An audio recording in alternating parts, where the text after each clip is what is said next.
Hi and welcome. I'm Midnight Truth, and it's so nice to have you here tonight.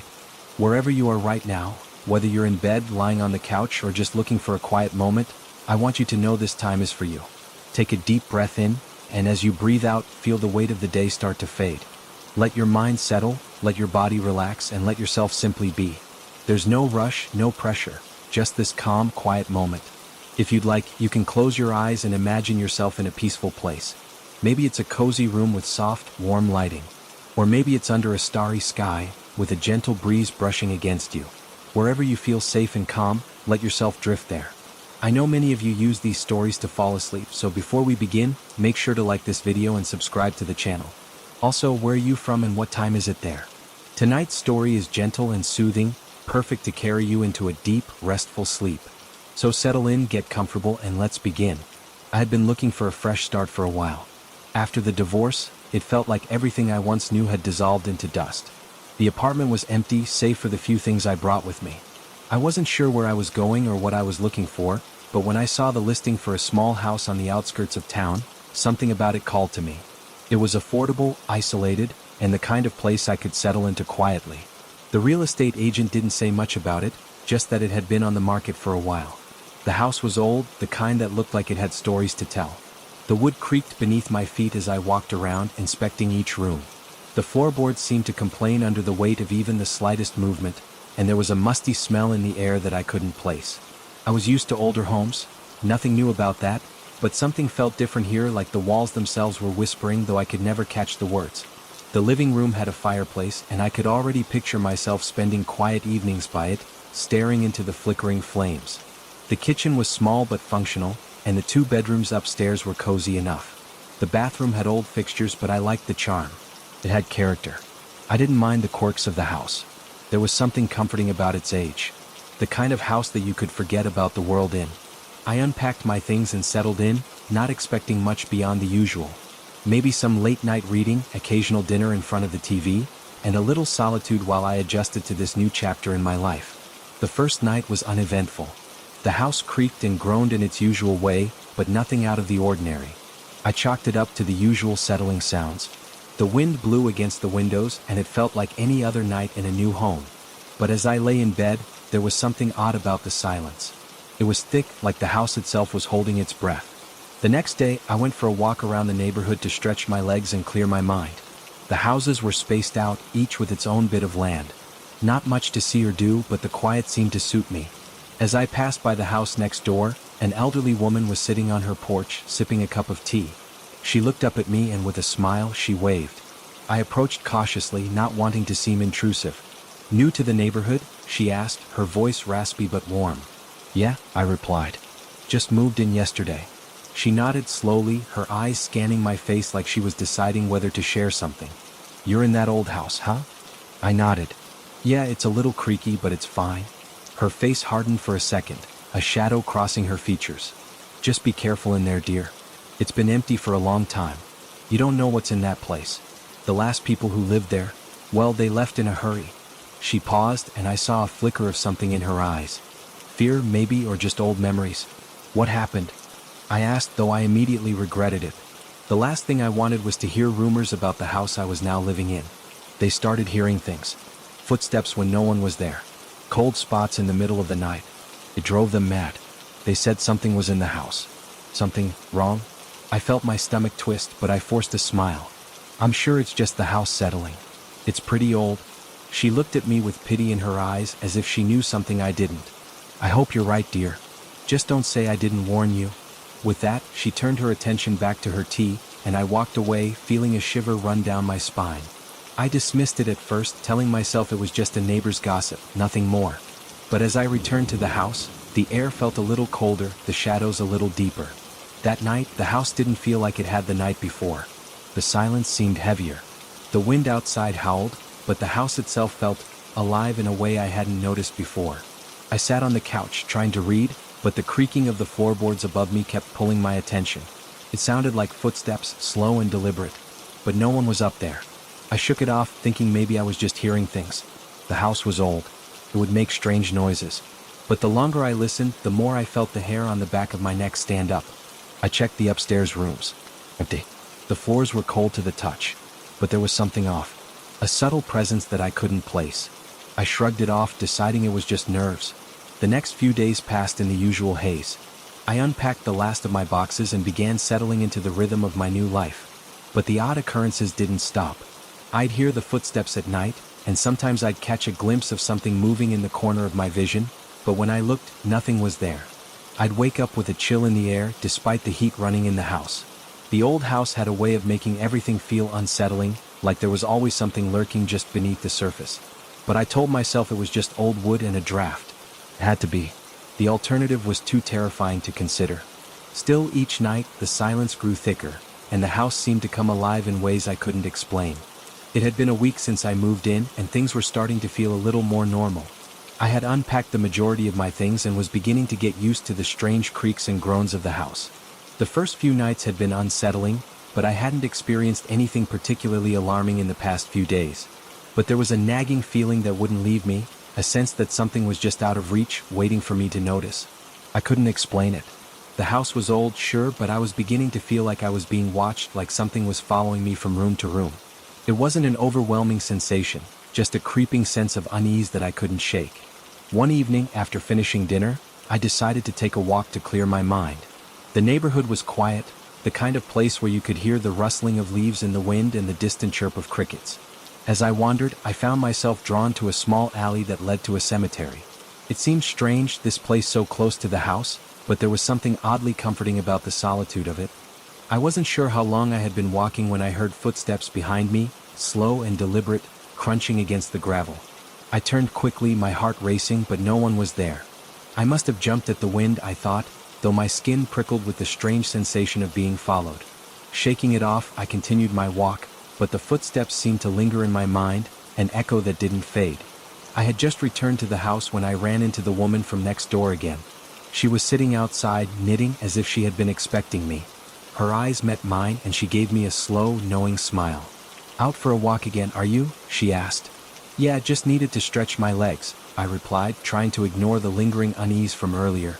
She looked me over carefully before speaking again. "You've been in that house for a week now. How's it treating you?" I hesitated. I didn't want to admit that I was starting to feel a little on edge. That would only make me sound paranoid. "It's fine. Just the usual settling noises you get with old houses." She studied me for a moment, her expression unreadable. "You've been hearing them, haven't you? The noises?" My heart skipped a beat. "What do you mean?" "The footsteps," she said softly. "The cold spots. I wasn't sure if you'd notice it, but I knew someone would eventually. You're not the first to hear them." I stared at her, my stomach twisting. "What do you mean? Who else?" "The people before you," she said, her voice dropping to a whisper. "They were young, newly married. At first it was just the sounds, then it was the cold.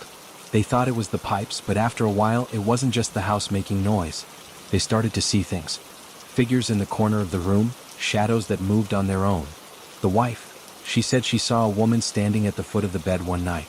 When she screamed, the figure disappeared, but she couldn't shake it. She was convinced it was something from the past, something that had been living there long before her."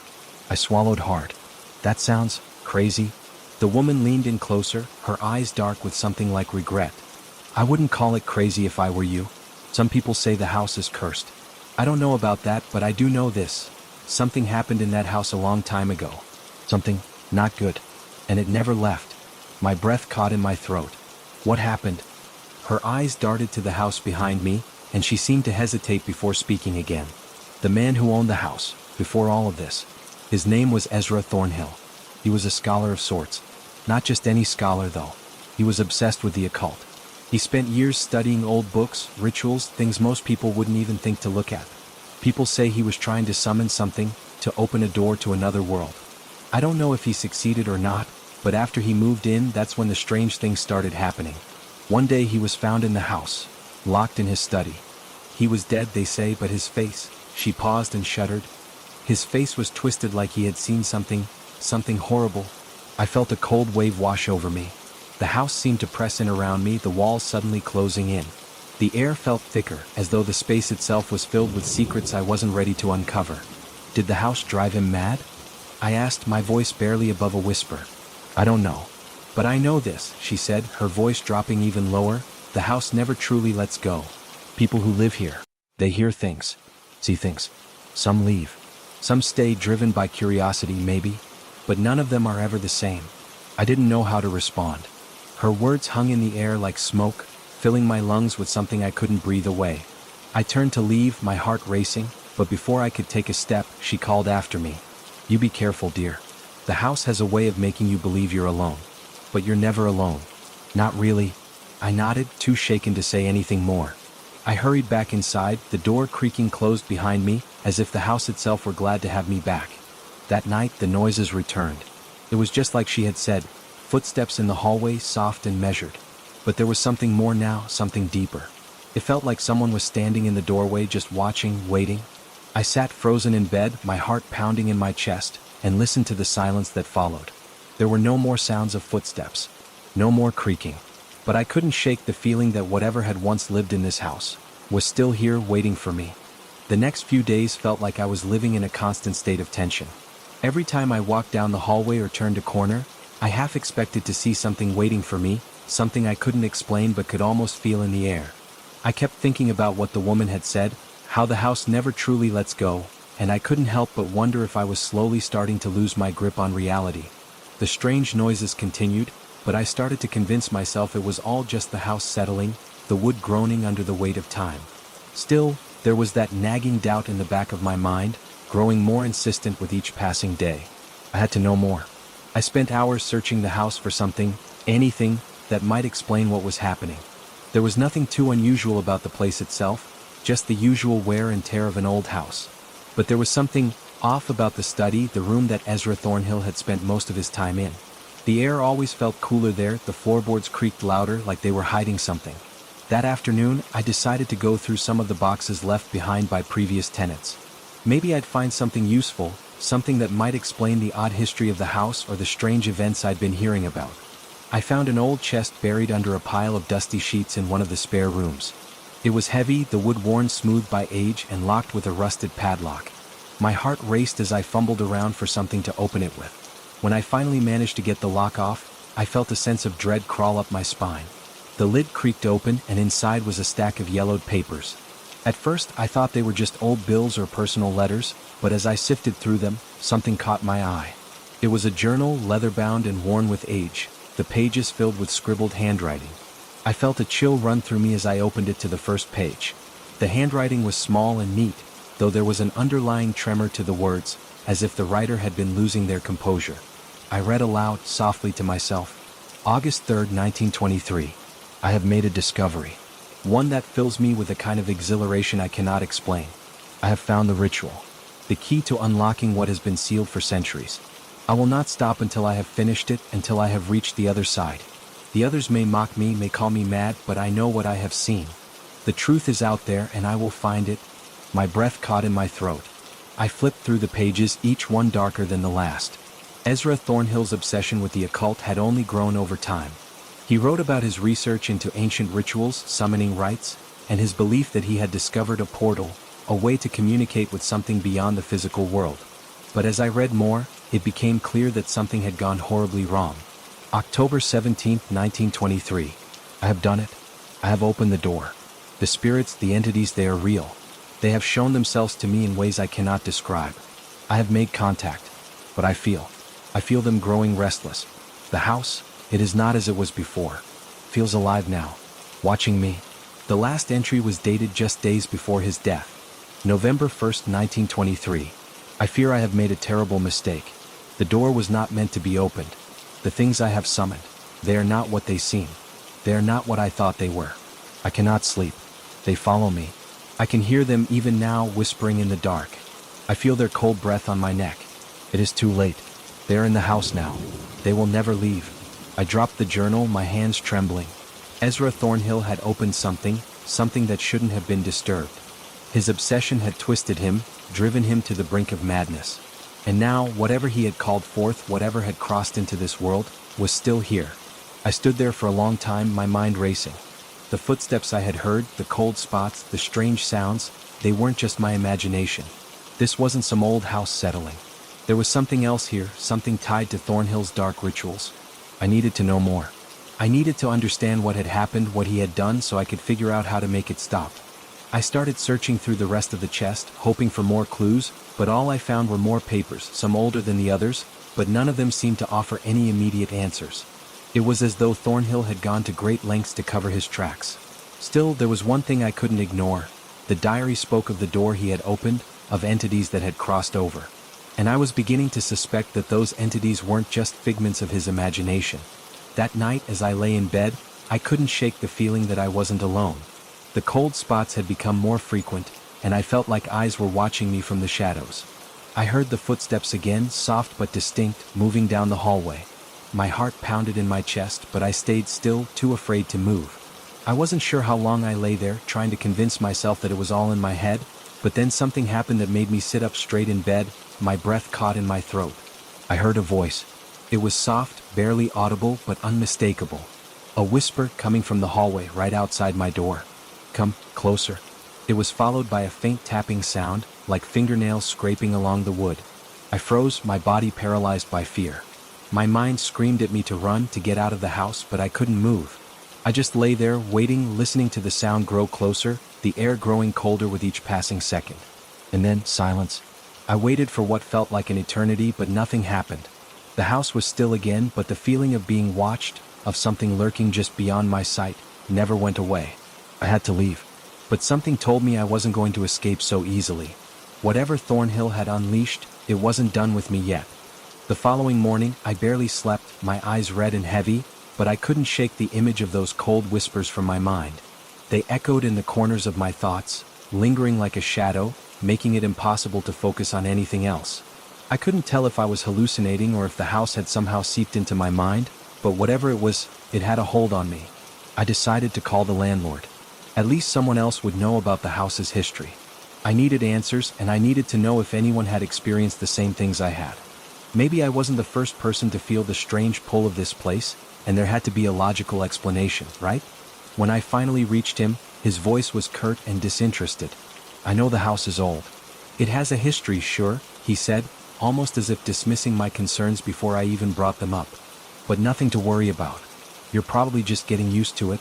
It creaks, it settles. Old houses do that." I tried to push further, asking about previous tenants, but he quickly cut me off. "We don't keep track of past tenants. I wouldn't worry about it.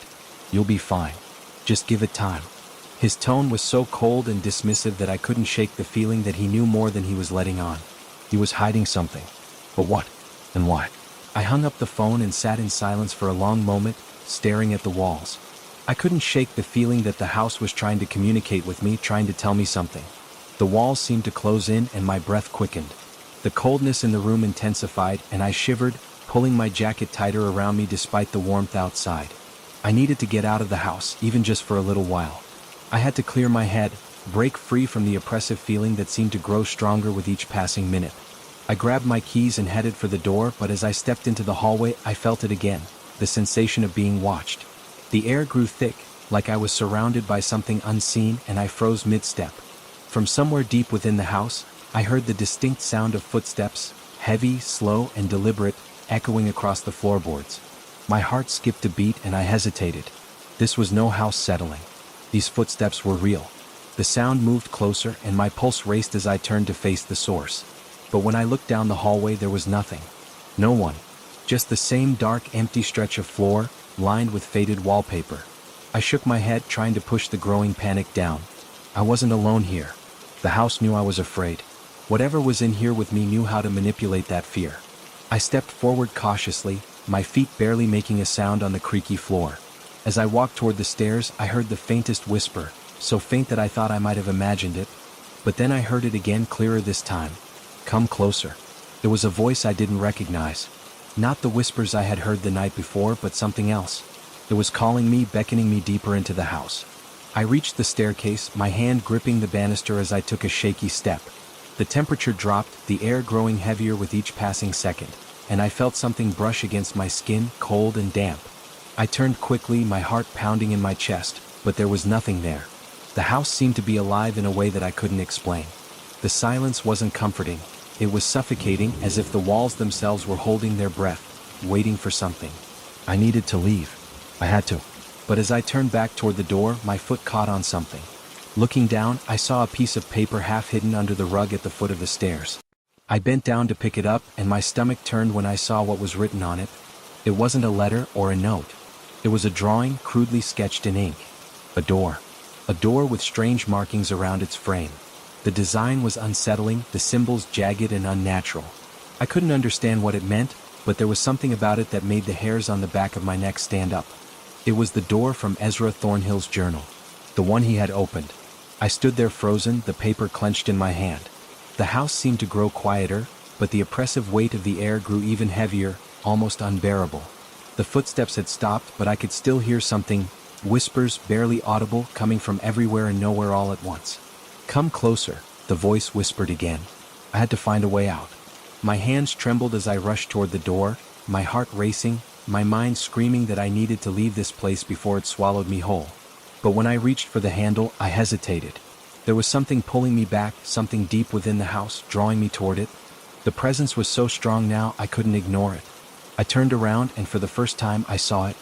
At the top of the stairs, just out of reach, stood a figure. Tall, thin, its shape obscured by shadows, but its eyes, they were the only thing I could see clearly. Dark, endless eyes that seemed to stare right through me. My breath caught in my throat, and I felt my legs go weak. The figure didn't move, just watched, waiting for me to make the next move. I backed away slowly, my body trembling, my mind overwhelmed by fear. But as I turned back toward the door, I heard it again, louder this time, closer. "Come closer." The voice was no longer a whisper. It was demanding, insistent. I couldn't stay. I couldn't let whatever that thing was get any closer. My hand reached for the doorknob once more, and this time I didn't hesitate. I wrenched the door open and fled into the cold air, leaving the house behind me. But even as I stepped out into the sunlight, I could still hear it. The voice, the footsteps, the presence that had been following me. And I knew deep down that whatever I had felt in that house wasn't finished. It was only just beginning. I didn't know where to go. The streets felt foreign, even though I had walked them countless times before. Everything seemed muffled, like the world was on the other side of a thick glass. I kept glancing over my shoulder, half expecting to see that figure trailing me, its dark eyes locked on my every move. But the streets were empty. It was just me and the cold air that seemed to follow me, a constant reminder of the house. I ended up walking for hours, trying to shake off the sense of being followed, of being watched. The normal sounds of the city were distant, drowned out by the rush of blood in my ears. Every footstep I heard behind me made my pulse quicken, and I couldn't shake the feeling that the house was still there, looming in the background of my thoughts. Eventually, I ended up in a small cafe that seemed to have been around for ages, its dusty windows offering little more than a view of the sidewalk outside. The warmth of the place was a relief, but it only made the weight of everything I had been feeling that much more unbearable. The barista, an older woman with tired eyes, gave me a sympathetic look when I ordered my coffee. "You look like you've been through something," she said, her voice soft but knowing. I gave her a half smile, trying to push the unease back into the corners of my mind. "It's nothing really. Just a rough day." She nodded, but her gaze lingered. "You know," she said quietly, leaning in closer, "I don't mean to pry, but I've seen a lot of people come and go. Some stay longer than others. Not everyone sticks around for long, though." I blinked, taken aback. "What do you mean?" She glanced around, making sure no one was listening, then lowered her voice even more. "That house you're in, the one on Maple Street? It's got a reputation. People don't last there. You'd be surprised how many stories I've heard. People running out in the middle of the night, babbling about curses, strange sounds. One woman, she wouldn't even talk about it. She just left and never came back." Her words hit me like a slap in the face. "What stories?" The woman sighed, her eyes clouding with something I couldn't quite place. "It's not just the creaks and the odd noises. That house is different. People say there's something wrong with it. Something that doesn't belong." I opened my mouth to ask her more, but she quickly cut me off. "I'm not the one to tell you. Just be careful. I've heard things. You should leave before it drags you down." Her words hung in the air, unsettling in their finality. It felt like she knew something that I didn't. But how could I leave? I couldn't just walk away. I had nowhere else to go. I paid for my coffee and left the cafe, my mind spinning. My hands trembled, clutching the cup like a lifeline. The sun was setting, casting long shadows across the city streets. I thought about what she'd said, the house dragging people down, and for the first time I felt like I was already too deep. I couldn't escape it. I didn't go back that night. I found a small hotel to stay in, hoping that the distance would give me some relief. I tried to convince myself it was just the stress of moving, just the strange anxiety that comes with being in a new place. But that feeling never left me. It lingered like a weight pressing down on my chest. I couldn't sleep, tossing and turning all night. The sounds of the hotel room felt too loud, too real compared to the stillness of the house. My phone buzzed on the nightstand, and I grabbed it quickly, half expecting a call from someone telling me to return, to face whatever was waiting for me. It was a message from the landlord. "Please come by the house tomorrow. We need to discuss some things." I stared at the message for a long time, my mind racing. What did he want? Why now? It didn't feel like an innocent message. It felt like a summons. I couldn't ignore it. Not after everything that had happened. The next morning, I drove back to the house, each mile feeling heavier than the last. The closer I got, the more the house seemed to pull me in. When I parked in front of it, I almost didn't want to go inside. But there was something about it, an undeniable force, that made me get out of the car and walk toward the door. When I rang the bell, the door creaked open almost immediately. The landlord stood there, his expression unreadable. "You came," he said, his voice low. I nodded, unsure of what to expect. "What do you need to tell me?" He stepped aside, letting me into the house. The air inside was as thick and cold as I remembered, but something felt different. It wasn't just the weight of the place. It was as though the house was anticipating my arrival. The floorboards creaked louder than usual, almost as if it were reacting to my every step. "I've heard things," the landlord said, his eyes darting around the room as if checking to make sure no one else was listening. "Things I shouldn't have ignored." My stomach churned. "What things?" He hesitated, rubbing the back of his neck. "There are stories. The house, it's not just old. It was built by a man named Ezra Thornhill. He was obsessed with the occult, with rituals. He tried to summon something. Something that shouldn't have been brought here." I felt a chill run down my spine. "What happened to him?" The landlord looked at me with a hard, unreadable gaze. "No one really knows. Some say he disappeared. Some say he's still here watching." I took a step back, my heart pounding in my chest. "What are you trying to say?" He lowered his voice, almost whispering now. "I'm saying, you're not the first to feel it. The house, it's cursed. It wants something. And it's not going to let you go until it gets it." The words hit me like a punch to the gut. I wanted to run, to leave this place behind, but I couldn't move. I was trapped in the house's grip. I turned away, my eyes scanning the room, and for the briefest moment, I thought I saw something out of the corner of my eye. A figure standing in the shadowed hallway watching me. The presence was back. And this time it wasn't just in my mind. I turned quickly, my heart hammering in my chest. But the hallway was empty. The figure, if it was ever there, had vanished as quickly as it had appeared. My breath caught in my throat as I scanned the dark corners of the room, my eyes darting from one shadow to another. There was nothing. The landlord must have seen the panic in my face because he took a step toward me, his voice trembling slightly. "It's the house. It makes you see things, hear things. Sometimes it's just the fear, but other times it's something else." I swallowed hard, trying to steady my shaking hands. "What do you mean? What's here? What's in this house?" He paused, then sighed as though the weight of his own words was too much to bear. "You wouldn't believe me if I told you, but you need to leave. It won't stop until you do." I felt a knot twist in my stomach. "I can't just leave. I don't have anywhere else to go." He stepped back, eyeing me cautiously. "That's what Thornhill did too. He thought he could control whatever he brought here. That was his mistake. You don't control it. It controls you." I could feel the cold air swirling around me, thicker now, as if the house itself were closing in. The creaking of the floorboards beneath my feet grew louder, and I swore I could hear faint whispers, distant but insistent. My thoughts were racing. Was this real? Or had my mind finally snapped under the pressure of everything I'd been through? "Look," I said, trying to steady my voice. "What happened to Thornhill? You said he disappeared. Did he leave? Was he okay?" The landlord's face tightened. "You don't understand. No one ever really leaves. Not entirely. Some people stay trapped here in the house. Others are consumed. That's what Thornhill wanted. To open the door to something beyond." He didn't realize what he was dealing with. I swallowed. "And what's beyond?" His eyes flicked nervously to the hallway again, as if expecting something to appear from the shadows. "It's not just darkness. Something older. Something that thrives on fear, on suffering. It doesn't just haunt the house. It is the house. And once it's chosen you, you can't escape." I wanted to laugh. I wanted to dismiss his words as some overblown superstition, a man grasping for meaning in a place that was just old and decaying. But as I stood there, I couldn't ignore the growing sensation that something was watching me, waiting. I looked around, trying to find something, anything, that could make sense of the dread that was settling over me like a thick, suffocating fog. The house was silent now, but I could still feel it, the presence in the walls, the weight of the air pressing down on me. Thornhill tried to lock it away, the landlord continued, his voice barely more than a whisper. He thought the rituals would contain it, but you can't contain something like that. And now it's your turn. I felt a rush of cold air brush against my skin, sending shivers down my spine. My fingers trembled as I clutched the edges of the door frame, my knuckles white. What do you mean, my turn? What's happening to me? He looked at me, his face pale and drawn. It's already started. The dreams, the sounds, the feeling like you're not alone. That's it. That's it taking hold.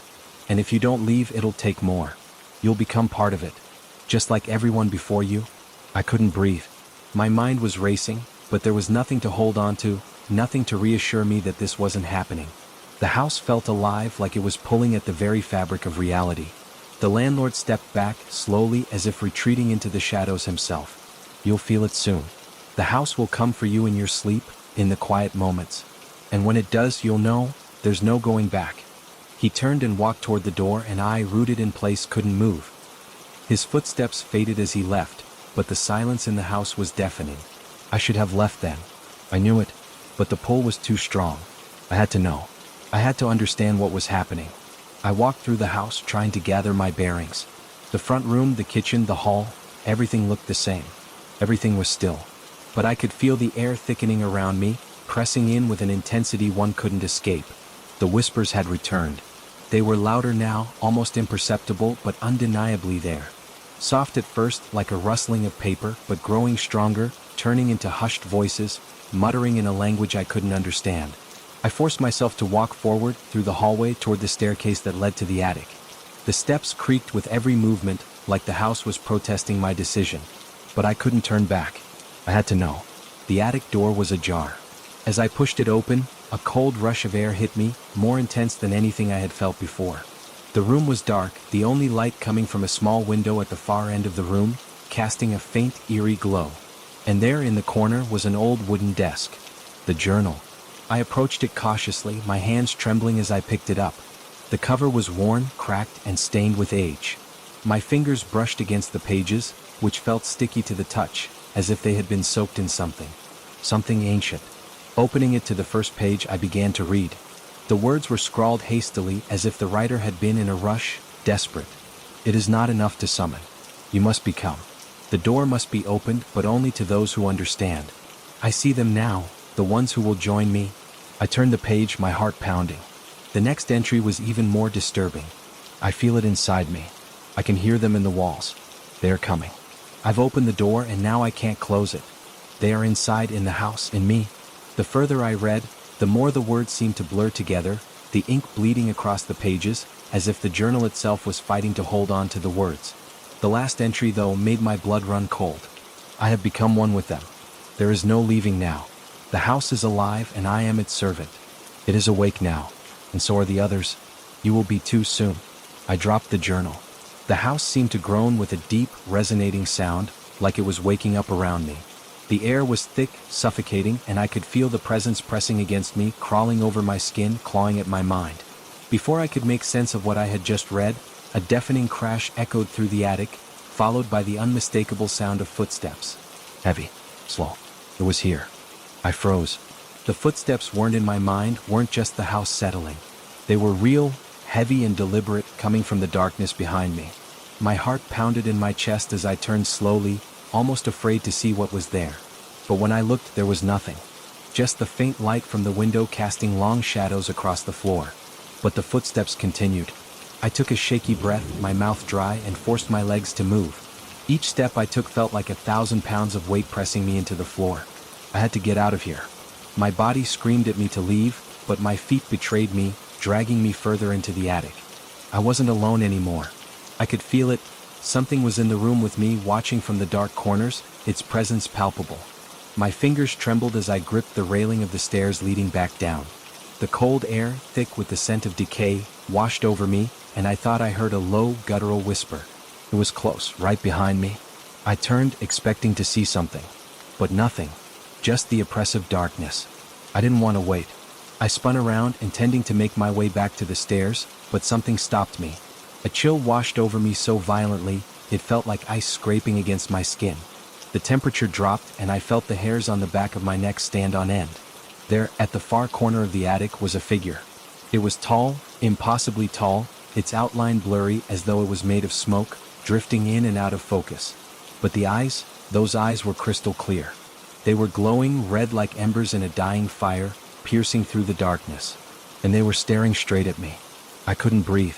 Its body seemed to shift and move in ways that didn't make sense. Its limbs stretched unnaturally, bending at impossible angles. But it didn't move toward me, not yet. It just watched, its gaze cold and unblinking. Then it spoke, and the voice was like nails on a chalkboard, sharp, dissonant, scraping against my thoughts. You shouldn't have stayed. You've opened the door. Now you're ours. I stumbled back, my breath shallow, and I felt an overwhelming urge to run, to escape. But my legs refused to cooperate. I couldn't look away from the creature's eyes. They were pulling me in, drawing me closer with an invisible force. The air grew thick again, suffocating. The walls of the attic seemed to close in around me, the shadows moving, swirling like they were alive. The house itself seemed to groan as though it were in pain. Every creak, every shift of the floorboards, echoed in my mind like a warning, a call to run. But it was too late. The creature stepped forward, slowly, deliberately, its long limbs scraping against the floor. I could feel the ground vibrating beneath my feet, and the whispers in the air became louder, more frantic. The house was alive. It was feeding, growing stronger, and I was its next victim. I reached for the stairs, but before I could move, the creature's hand shot out, grabbing me by the wrist. Its touch was cold, colder than anything I'd ever felt before. It was like ice seeping into my skin, freezing my blood. The grip was unyielding, and I couldn't break free. It pulled me toward it, the weight of its presence crushing me with each step. I could feel the coldness of its body now, the oppressive air pressing against my chest, suffocating me. I tried to scream, but no sound came out. The whispers grew louder, a cacophony of voices swirling around me, speaking in a language I couldn't understand. The creature leaned in close, its glowing eyes filling my vision. You will join us, it hissed, its breath colder than the air around us. You will be part of this house. Forever. I could feel the pull of the house growing stronger, its grip tightening around my soul, dragging me into the darkness. And then, just when I thought I couldn't take it anymore, the grip loosened. I didn't question it. I didn't think. I just ran. I bolted down the stairs, not stopping to look back, not caring where I was going. My heart was racing, my mind screaming for me to escape, but the house felt endless. Every hallway seemed to stretch on forever, every door leading into another room of cold and darkness. The whispers followed me, getting louder, echoing in my ears, until I could feel them inside my head. I could hear them, feel them like they were crawling under my skin, sinking into my thoughts. I had to get out. I burst through the front door, gasping for breath, my heart pounding like a drum. The cool night air hit me like a slap in the face, but I didn't stop. I kept running farther away from the house. But as I ran, I could still hear it. The house, the whispers, the footsteps. It was all around me, pressing in, suffocating. I couldn't escape. I didn't know if it was the house or if it was something else entirely. All I knew was that I couldn't outrun it. I had opened the door, and now it would never let me go. I didn't go back, not for a long time. The town felt different now, like it was holding its breath, waiting for something I couldn't explain. I moved into a small apartment on the other side of town, away from the old house, away from the things that had haunted me. But even here I couldn't escape it. The first night in my new place, I thought I could finally sleep, finally feel at ease. I closed my eyes, expecting rest, but the memories of that night crept in. The whispers, the cold air, the feeling of something watching me. It followed me even here. The apartment was quiet, too quiet. The kind of quiet that makes your skin crawl. I tried to tell myself it was just stress. It had been a hell of a few months. The divorce, the move, the job, the house. But every little sound, every creak in the walls felt like a reminder. I'd left the house, but it hadn't left me. And then there were the dreams. They started a few days after I moved out. At first, they were just flashes, disjointed images of the house, the attic, the creature. But over time, they became clearer, more real. I could hear the footsteps, feel the cold, smell the decay in the air. I could see the glowing red eyes staring at me from the darkness. I'd wake up in a cold sweat, my heart racing, convinced I could still hear it. Hear the whispers, the footsteps, the groan of the house settling. But there was nothing. Just the silence of my apartment. I tried to convince myself it was just my mind playing tricks, but the dreams kept coming. Each one worse than the last. Until one night, I woke up and the whispering didn't stop. It was in the room with me just like it had been in the house. I sat up in bed, my breath shallow, trying to focus.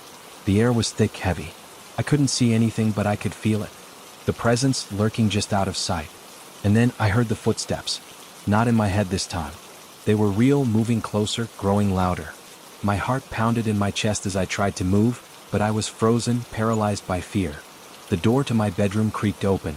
I didn't want to look. I couldn't look. But my eyes were drawn to it like a magnet. The door was ajar, just a crack, but that was enough. I could see a shadow standing there. A tall, slender figure with glowing red eyes. I tried to scream, but nothing came out. The figure stepped into the room, its long, twisted limbs scraping against the floor. I could feel the cold radiating from it, seeping into my bones.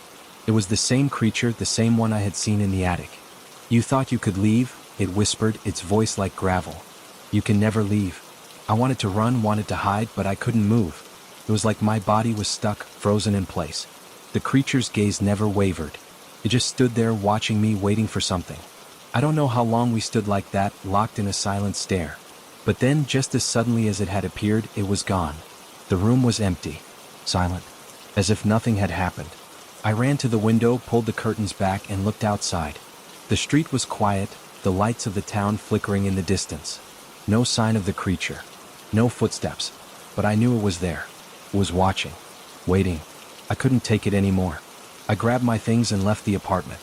I didn't care where I went, just as long as it was far away from here. I didn't even stop to think, didn't check out, didn't pack. I just ran. As I left the apartment, I felt it. The weight of the house on my shoulders. The curse, the thing that had been following me, dragging me deeper into its web. I didn't know if it was the house itself or if it was something I had done, something I had opened when I moved in. All I knew was that I couldn't escape it. I don't know where I'm going. Maybe nowhere. Maybe it's already too late. But I can't go back to that place. The house. The attic. The creature. It's still there, waiting for the next person to move in. And when they do, the door will open again. And the house will never let them leave. Months passed. I tried to move on, to shake the feeling that I was being followed. But every time I closed my eyes, I saw the creature.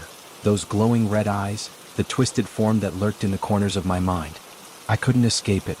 No matter where I went, it was there, haunting me in my dreams, in the silence of my new place, in the faintest creak of a floorboard. And then one day the call came. I was sitting in a cafe, nursing a cup of coffee, trying to push the lingering thoughts away when my phone buzzed. The number on the screen was unfamiliar, but something in my gut told me to answer. "Hello?" There was a long pause before the voice on the other end spoke. It was a low, shaky voice, as though the person was trying to sound calm, but something was off. Are you the one who lived at 1133 Oak Street?" The voice asked, barely above a whisper. My blood ran cold. The house. The address I had tried so hard to forget. I didn't answer at first, just stared at the screen, the room around me blurring.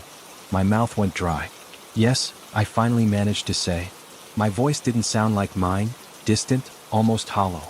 I don't know how to explain this, but I just moved in," the voice continued. "And there's something wrong. I think it's the house. I can't sleep. There's something in the walls. Something in the attic. And at night, it feels like I'm being watched." I couldn't breathe. This wasn't happening. This couldn't be happening. I wanted to tell them to leave, to get out of that house before it was too late. But the words stuck in my throat. "I don't know who else to talk to," the voice said, breaking through my panic. "Please. What happened when you lived there?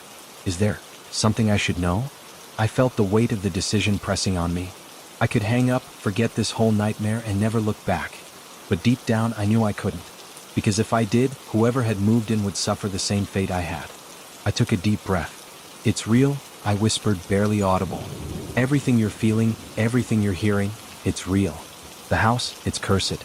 It's not just an old house. There's something in there, something that was let loose a long time ago. It doesn't want you to leave." The line went quiet for a long moment. The only sound was the faint hum of the cafe around me, the clink of spoons and cups in the distance. Then the voice came back, this time shaky, almost frantic. I don't know what to do. I can't take it anymore. The noises, the shadows, and the eyes. The eyes, they're watching me. My heart sank. This was it. The curse, the thing I had escaped, was now reaching out to claim someone else. You need to leave, I said, my voice more forceful now. Get out. It's too late for me, but you can still get away. Please, just leave. Now. But the voice on the other end didn't respond. I waited, counting the seconds, but there was nothing. Only silence. Then the call cut off. I sat there for what felt like hours, staring at the screen of my phone, wondering if I just made everything worse. Maybe the house would claim them too. Maybe I'd doomed them with my warning. I didn't know.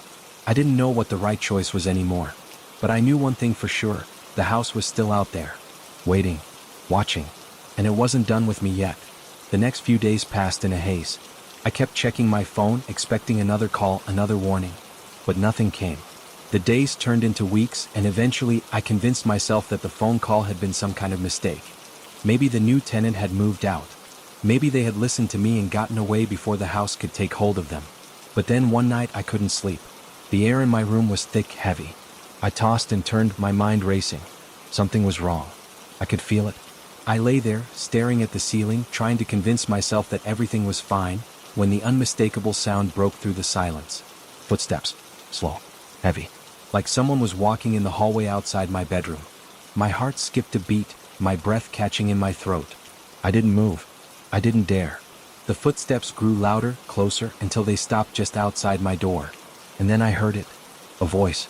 Not my own. Not anyone I knew.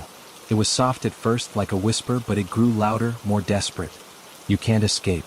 You'll never escape. I couldn't breathe. The creature's voice. The house's voice.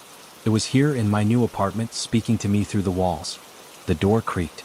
Slowly. And then it opened. I didn't look. I couldn't. I just squeezed my eyes shut, willing myself to disappear, to sink into the bed and let the darkness swallow me whole. But I knew it was there. I could feel it, its presence, the cold air, the weight of its gaze on me. It was waiting. I heard the footsteps again, moving closer, and I knew, no matter where I went, no matter how far I ran, the house would always find me. It was never done with me. It was never done with anyone. And that's when I realized the truth. I wasn't just haunted by the house. The house had become a part of me. It had marked me, claimed me, and now it was going to follow me wherever I went. It wasn't the house that was cursed. It was me. I tried to leave again. I packed my things, bought a bus ticket, and left without a word to anyone. I didn't even look back at the apartment, at the place that had become a prison. But no matter where I went, it was always with me. I'd hoped that moving far away would break the chain, but the whispers, the footsteps, they followed me like an invisible tether, pulling me back to something I couldn't escape. I moved through towns, took odd jobs here and there, always careful to choose places that were far from any familiar streets or names. I thought that if I erased all the old paths, maybe the curse would lose its grip on me. But it didn't. The feeling followed me.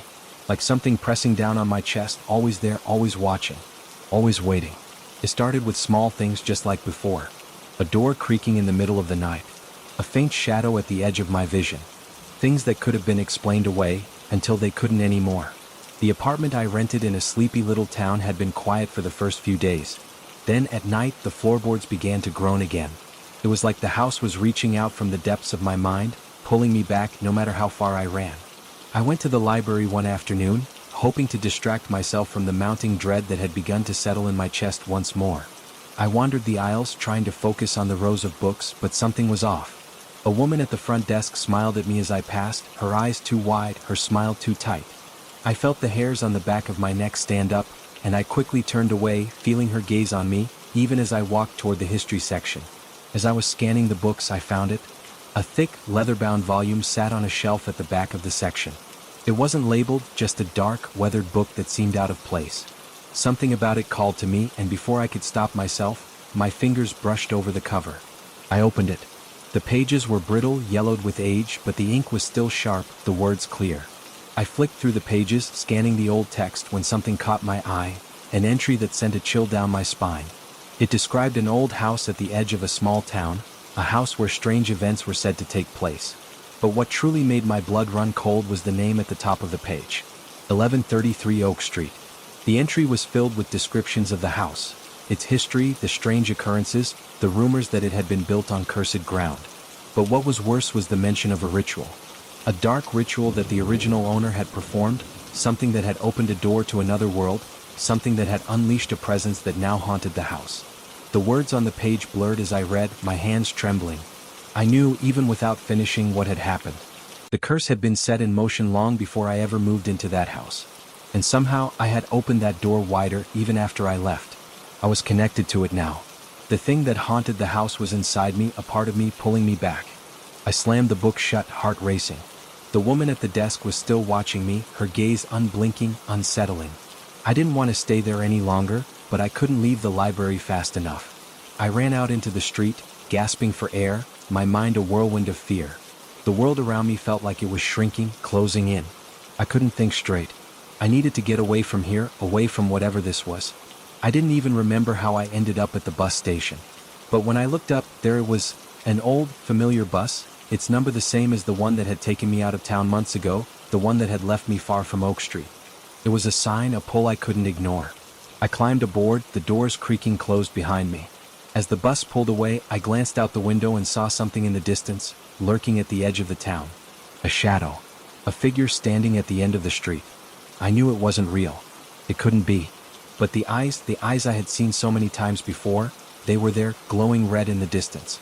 I looked away, my chest tightening, but no matter where I went, it was there. It would always be there. As the bus drove away, I closed my eyes, trying to block it all out. But the words of the book kept echoing in my mind, you can never escape. It will never let you go. And in that moment, I realized something I hadn't wanted to face. The creature, the thing that haunted that house, it wasn't just a thing of darkness. It wasn't just a curse. It was me.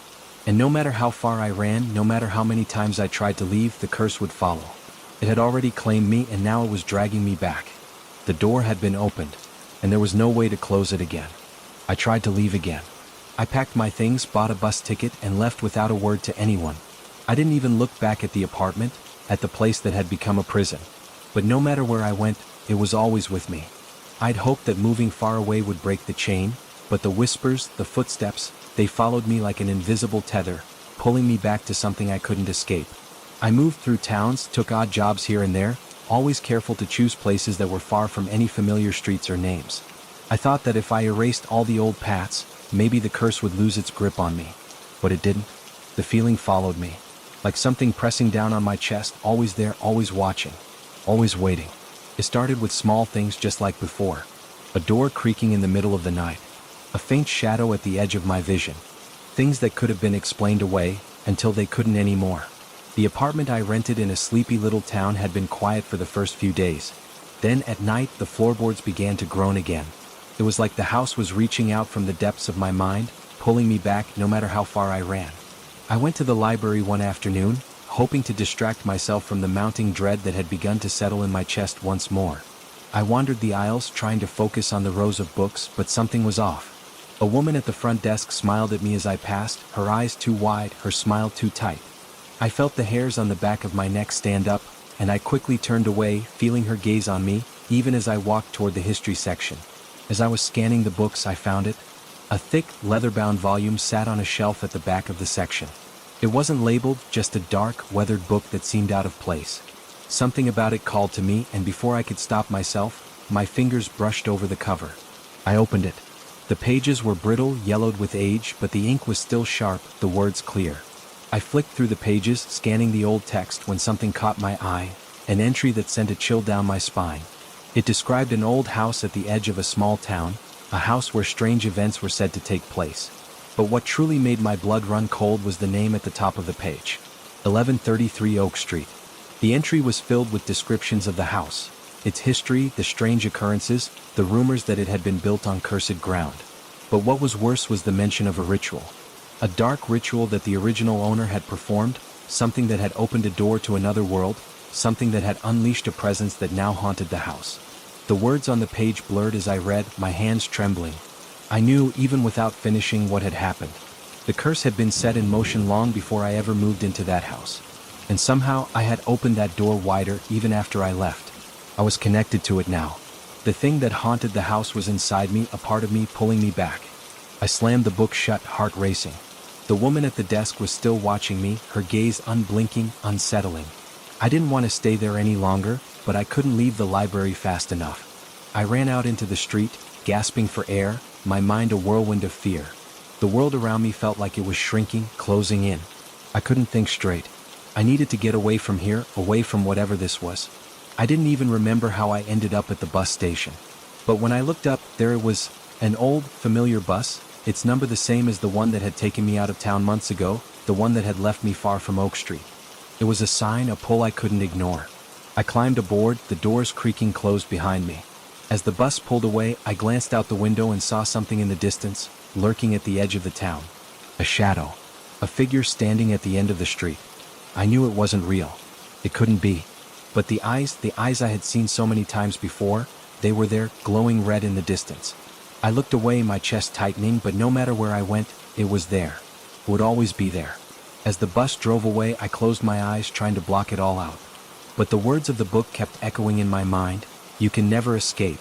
It will never let you go. And in that moment, I realized something I hadn't wanted to face. The creature, the thing that haunted that house, it wasn't just a thing of darkness.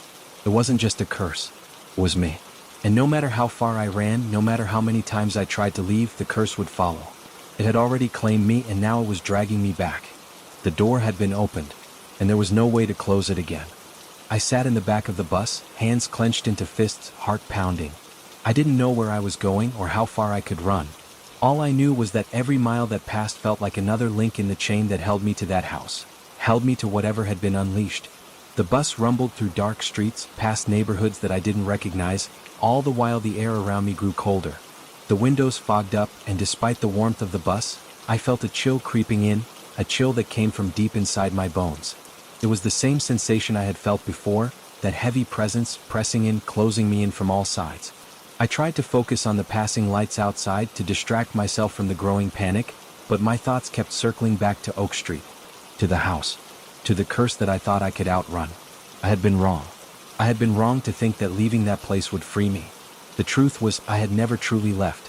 The house, the spirits, the rituals, it had all become a part of me. A parasite that had latched on the moment I crossed its threshold, and now, it was dragging me back, slowly suffocating me with every step. The bus hit a bump, snapping me from my thoughts, and I looked out the window, realizing that the landscape had changed. The city lights were gone now, replaced by dark fields and empty roads. I had no idea how far we had come, but I knew it was too far. The familiar sense of dread had returned, stronger than ever. The kind of dread you feel when you know you've made a terrible mistake. A scream tore through my mind. I gripped the seat, but it was too late. The air had thickened. The low hum of the bus was drowned out by the whispering, low, slithering words that slid beneath my skin, curling around my thoughts. It was the same whisper I'd heard in the house. The same voice that had spoken to me when I thought I was alone. I couldn't breathe. My chest tightened, and I turned, searching the shadows of the bus for some sign of something. But there was nothing. Only the emptiness of the darkened seats, the quiet hum of the engine. But it knew I was not alone. The whispers grew louder, more urgent, a guttural hiss that made my blood run cold. My hands shook violently, and I looked down at them, at the markings that had appeared on my skin, dark lines that hadn't been there before.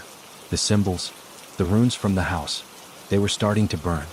I gasped and tried to tear my sleeve up to hide them, but they were already spreading across my wrist, crawling toward my fingers like some sort of dark infection. The bus jerked again, the brakes squealing, and the lights flickered. The cold became unbearable. And then it was there. In the reflection of the window, I saw it, a figure standing behind me. It was tall, too tall, and its face was distorted, half masked by shadows, but I could see its eyes. Black, endless pits of darkness. And it was smiling. My heart pounded in my throat, but I couldn't move. My body wouldn't respond. The thing was closer now, its cold breath brushing against the back of my neck. I could feel it like fingers in my hair, grasping, pulling me. I swallowed hard, but my voice wouldn't come. And then, just as quickly as it had appeared, the figure was gone. The bus lurched forward again, and I blinked, disoriented. I looked around frantically, trying to make sense of what had just happened, but there was nothing. The seats were empty. The whispering had stopped. I thought I was safe, but the terror was far from over. The bus slowed to a stop. I didn't know where we were, but it didn't matter. I had to get off. I couldn't stay on this bus. I needed to escape. I stood, my legs shaking, but before I could reach the door, the driver's voice cut through the air, low and gravelly, as if he were speaking from far away. "Getting off here, are you?" he asked, his eyes never leaving the road. I nodded, desperate. Yes. I need to go. He didn't respond, just slowly pressed the button to open the door. As I stepped off the bus, I was hit by a gust of freezing wind. The dark road stretched out before me, empty and desolate. My breath came in quick gasps, fogging in the air, and I glanced back at the bus. But it was gone. Vanished into the night. I was alone. And yet I wasn't. I could feel it again, the presence creeping behind me just out of sight. The whispers started again, louder this time, crawling under my skin. My pulse raced. I turned, searching the darkness around me. But there was nothing there. No one. Only the silence. Except it wasn't silent.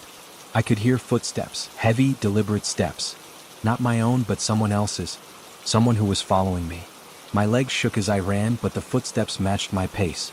I wasn't running from something. I was running to something. To that house. And no matter how far I ran, no matter where I went, it would always find me.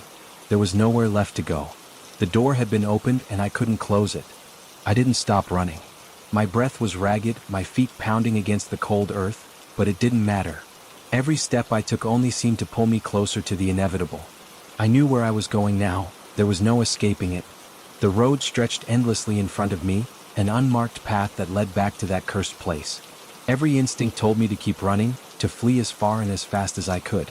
But the whispers, they were louder now, a constant hum in the back of my mind, echoing in the hollow spaces of my skull. My heart hammered in my chest. The footsteps behind me were unmistakable now, close enough to make my skin crawl. No matter how fast I ran, they were always right behind me. Heavy, dragging, as though whatever followed had no need to hurry. It knew I wouldn't outrun it. I tried to scream, but the sound caught in my throat, a strangled whimper that barely left my lips. The house loomed ahead, a dark silhouette against the night sky. Its broken windows seemed to watch me, the shadows inside deep and endless. I could feel the cold breath of whatever haunted that place on the back of my neck. I could smell the same foul stench that had clung to the walls of the house, the scent of something rotting, decaying. I reached the porch, and the door swung open of its own accord. A soft creak like a whispering invitation. I didn't want to go inside. I couldn't. But something was drawing me in, something more powerful than fear, more insistent than the screams in my mind telling me to turn around and leave. It was like a magnet, a pull that made my legs move even though I begged them to stop. The floorboards creaked under my feet as I stepped inside, the air thick with dust and decay. The house had not changed. It was still as it had been when I first arrived, yet somehow, it felt even darker, more oppressive. I could hear the whispers again, louder now, swirling around me, filling the room like smoke. They weren't just words, they were promises. I had been wrong to think I could escape. The door slammed shut behind me and I jumped, spinning around to find myself face to face with the darkness. I wasn't alone. I could hear them now, feel them, standing just beyond the threshold of my vision. I didn't need to see them to know they were there.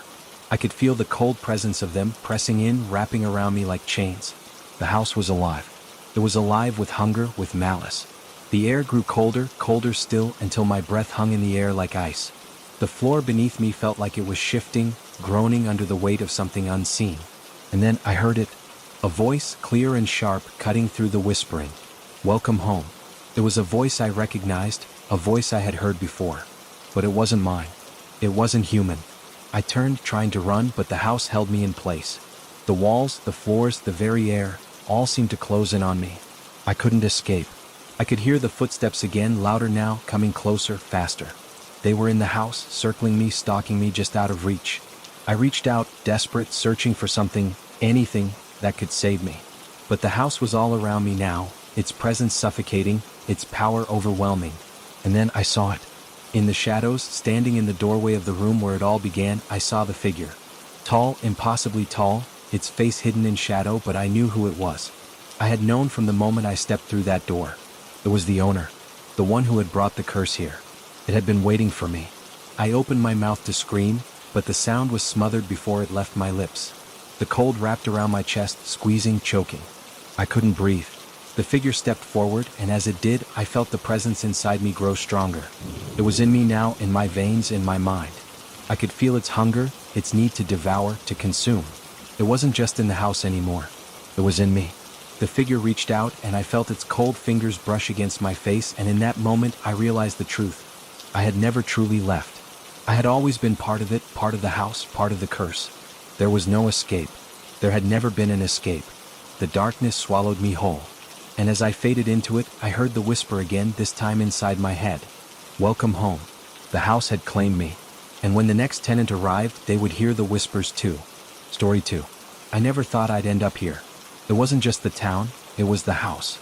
I was desperate for a change, running from everything that had gone wrong. The divorce was final, my life in shambles, and I needed somewhere quiet to start fresh. So, I ended up renting a house on the outskirts of town, a big old thing that looked like it hadn't seen a coat of paint in decades. The yard was overgrown with weeds and the fence was missing several planks. But there was something oddly comforting about it, like it was waiting for me. Moving in wasn't as easy as I'd hoped. The air inside felt dense, thick with dust, and the floorboards creaked under my feet as I dragged boxes through the house. There were strange little quirks, drafts that cut through the house like an invisible hand, the odd smell of something musty lingering in the air, but I brushed it all off. It was an old house after all. These things were normal. It took me a while to get settled. I didn't know anyone here and the town was small, just a few blocks of shops, a cafe, and a couple of bars. I didn't mind the isolation though. I preferred it. But I couldn't shake the feeling that something was off about the house. It felt too quiet even for a place this old. I couldn't figure it out. I would hear creaks at night like someone was walking through the hall, but when I checked, the house was empty. One morning, I decided to take a walk around the neighborhood. Maybe meet some people. I ended up chatting with an older woman who lived next door. Her name was Martha. She was kind but distant, her eyes always darting around like she was looking for something, or avoiding it. I see you've moved into the old Smith place, she said, her voice low, almost as if she were whispering. I nodded. Yeah. It's a fixer-upper, but it's got potential. Martha's smile faded slightly. You should know, people around here talk. The Smiths weren't the only ones who lived there. There were others too. And, well, let's just say they didn't stick around long. I didn't know what she meant, so I asked. She glanced over her shoulder like she was making sure no one was listening. Rumor is the house is cursed. People say it's haunted by something. Strange things happen there. People have heard footsteps when there's no one there. Some have seen things that shouldn't be. I don't know. It's just been bad luck for everyone who's lived there. I laughed it off. It's an old house, Martha. Houses settle. Creaks and groans are just part of the deal. She didn't seem convinced, but she nodded. Just be careful. That's all I'll say. Later that night, I found myself lying in bed, staring at the ceiling. The house was silent, but there was something in the air, something thick and heavy. I could feel it. I didn't know if it was just my mind playing tricks on me, but I swore I heard footsteps. Heavy, slow ones like someone was walking down the hall. I sat up, listening. The sound stopped abruptly. I shook my head, laughing nervously. The house was just settling, nothing more. But deep down, I couldn't shake the feeling that Martha had been right. It was only the beginning. The days blurred into each other. I was getting used to the creaks and groans of the house, trying to convince myself that the strange noises were just part of the charm. I'd come home from work, unpack another box, make dinner for one, and then settle into the routine of watching TV or reading. My life had turned into this repetitive, dull cycle, but I didn't mind. It was better than dealing with the mess that was my life before. The noises, however, didn't stop. At first, they were subtle, faint footsteps echoing through the halls at night, soft enough to be dismissed. But the more I ignored them, the more persistent they became. It was like someone was walking just outside my bedroom door. At first, it felt like a trick of the mind, but then it happened again. And again. Heavy footsteps, dragging against the floorboards, moving closer, then fading away into silence. I tried everything to explain it away. The house was old, the pipes were faulty, the wind could make the trees knock against the windows. But there was something in the air, something that felt wrong. One evening, as I sat reading on the couch, I heard a faint sound, a tapping like fingers drumming on wood. I froze, my heart skipping a beat. It was coming from upstairs, from the old attic. I had been avoiding that place. The door to the attic was at the end of the hallway, barely visible in the dim light. I had been warned by the landlord not to go up there, something about it being unstable or unsafe. But now, in the silence of the house, I wondered if I should check it out. I stood up, my feet heavy on the creaky floorboards, and walked toward the stairs. My breath caught as the tapping grew louder. It wasn't coming from the attic door anymore. It was coming from the top of the stairs, just out of sight. My mind raced, trying to come up with a logical explanation, but I couldn't. With a deep breath, I climbed the stairs, each step groaning under my weight. The air grew colder the higher I went. As I reached the top, I peered around the corner. There was nothing, just the dark hallway stretching into shadow. The tapping had stopped. I took a few steps forward, my feet nearly silent on the old wood, and that's when I saw it.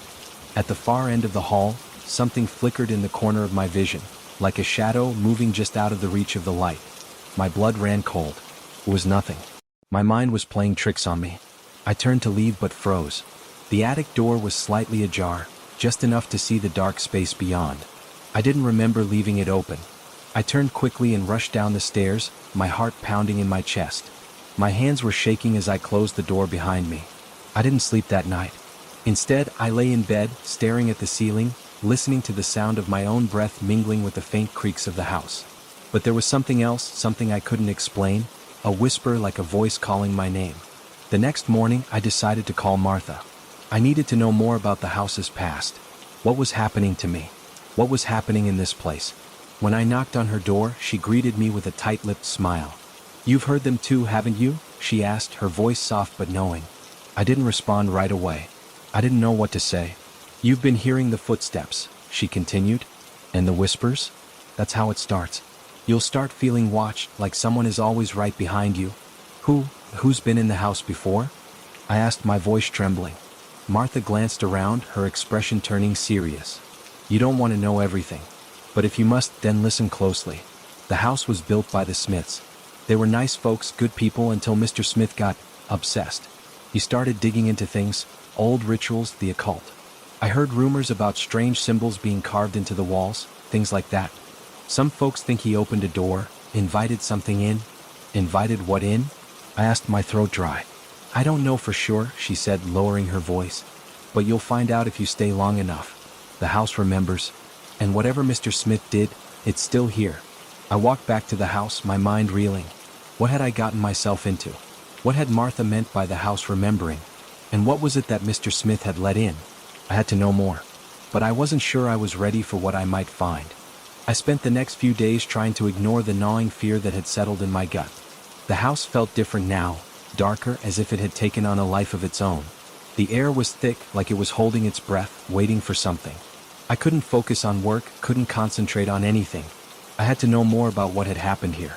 Martha's words kept echoing in my head. The house remembers. I couldn't shake the feeling that I was being watched, even when I was alone. The creaks, the footsteps, the whispers, it was all too much. It wasn't just my imagination. Something was in this house, something that didn't belong. I knew I had to go into the attic. That night, after dinner, I grabbed a flashlight and headed for the stairs. The house felt colder than usual, and the silence was almost suffocating. Every step I took felt like a violation of the stillness. I reached the top of the stairs, my breath coming in short bursts, and stood there for a moment, gathering my courage. The attic door was still slightly open, just as it had been before. I hesitated, then pushed it fully open. The air was damp and musty, and the light from my flashlight barely penetrated the darkness. I stepped inside, my heart hammering in my chest.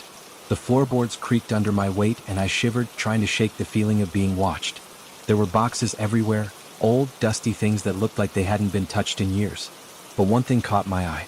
In the far corner of the attic, a small wooden chest sat on the floor, almost hidden behind stacks of old furniture and discarded belongings. I walked over to it, my hands trembling. The chest was old, covered in layers of dust, and had strange markings on the side. Symbols. They looked like the ones Martha had mentioned, the ones Mr. Smith had carved into the walls. I took a deep breath and opened the chest. Inside there was a stack of old papers. The top one was a journal, its leather cover worn and cracked. My hands shook as I flipped it open. The pages were yellowed with age, the ink faded in places, but the writing was still legible. The first entry made my stomach churn. "I found it. The key to unlocking everything. The ritual is almost complete. I can feel it in the air. The walls are whispering to me, and I know they're waiting for me to finish. I've seen the door, the one to the other side. It's real. All the stories were true. The spirits are here, watching, listening. Soon they will be mine." My breath caught in my throat. I turned the page, desperate to know more. The door is getting stronger. I can hear them now, every night. The footsteps, the whispers. They want something, but they haven't told me what yet. I can feel them in the house, pressing in, clawing at the walls. I think it's too late. The door is open. There's no closing it now. I read on, but the entries only grew more frantic, more erratic. Mr. Smith's obsession with the occult had driven him to madness. The rituals, the symbols, the door, all of it had opened something terrible. The last entry was different, almost incoherent. They're here. I can hear them in the walls. I tried to stop it, but they won't let me. They've taken her. They want her. I'm sorry, Emily. I'm sorry. The journal stopped there. I sat back, the journal still clutched in my hands, the weight of the words pressing down on me. Emily. That must have been his wife, the one who had disappeared. The rumors said she had vanished without a trace, but now I knew what had really happened. I had to leave. But something held me there, like an invisible force, pulling me deeper into the house's dark history. I couldn't stop now. I stood up, the journal still in my hands, and turned toward the stairs. But as I did, the temperature in the attic dropped. A cold, unnatural chill wrapped itself around me, and I heard it, soft at first, then louder, unmistakable. Footsteps. Heavy ones just behind me. I spun around, but there was nothing there. My breath came in short gasps, my body frozen with fear. And then, just as suddenly as it had started, the sound stopped. I didn't wait. I ran down the stairs, my heart pounding, the journal still clutched to my chest. The house seemed to breathe around me, alive with something that wasn't human. I locked the attic door behind me and sat in the living room, staring at the journal in my hands, unable to stop shaking. The house wasn't just haunted. It was alive with something far worse. Something that had been waiting for me. And now I knew. There was no escaping it. The next few days were a blur of fear and paranoia. I couldn't sleep, couldn't eat, and every creak of the floorboard sent my heart racing. The journal's words haunted me, especially the last part about Emily. Whoever, or whatever, had taken her was still here. It was as though the house itself was feeding off the fear that had begun to settle over me. I tried to tell myself that I was just imagining things. That the journal was nothing more than the ramblings of a madman, a man who had lost himself to his own obsessions. But deep down, I knew it wasn't just that. The house had a presence. A feeling, thick and suffocating, like something was waiting for me to make a mistake, waiting for me to cross the line. I couldn't shake the feeling that I was being watched, not just by my own thoughts but by something real. Something that had been here long before I ever stepped foot inside. It started with little things, small, almost imperceptible shifts in the atmosphere. One night, I woke up to a sudden cold spot near the foot of my bed, as if a draft had swept through the room. But when I looked around, the windows were closed and there was no breeze. The chill was so intense that I could see my breath fogging in the air. The air around me felt wrong, like it was thick with something I couldn't explain. I sat up, trying to shake off the fear gnawing at me, but it only intensified when I heard it. A soft whisper, barely audible, coming from the corner of the room.